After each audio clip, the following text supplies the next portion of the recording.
গতকাল রাতে যেই বিষয়টি ঘটলো, তারা নিজেদেরকে মেধাবী দাবি করে, কিন্তু তারা প্রধানমন্ত্রীর বক্তব্যটা আপনি চিন্তা করেন।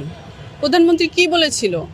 যে মুক্তিযোদ্ধার নাতি নাতনিরা কোটা পাবে না, তাহলে কি রাজাকারের নাতি নাতনিরা কোটা পাবে? মানে উনি প্রশ্ন করছে, কিন্তু উনি কাউকে বলে নাই আপনারা সবাই রাজাকার গণহারে। আগে আপনার বক্তব্যটা বুঝতে হবে, সে কি আপনাকে বলেছে নাকি আপনার কাছে প্রশ্ন করেছে। এখন প্রশ্ন হচ্ছে, সে প্রশ্ন করেছে পুরো জাতির কাছে, যে হচ্ছে মুক্তিযোদ্ধা, তারা বলতেছে যে কোটা দিতে হবে যৌক্তিক, যাদের অযৌক্তিক কোনো কোটা থাকতে পারবে না। হ্যাঁ, এখন অযৌক্তিক কোটা কি তারা মুক্তিযোদ্ধাদেরকে বলছে, মুক্তিযোদ্ধা কোটাটিকে বলছে? সেটাও তারা কিন্তু বলছে না। হ্যাঁ, এখন প্রধানমন্ত্রী কিন্তু একটি প্রশ্ন ছিল শুধুমাত্র, এটি কোনো কাউকে ব্যঙ্গ করে কথা বলা ছিল না, সবাইকে গণহারে রাজাকারও বলা হয়নি। তারা এই সামান্য একটি প্রশ্ন, সেটি তারা বুঝতে পারে।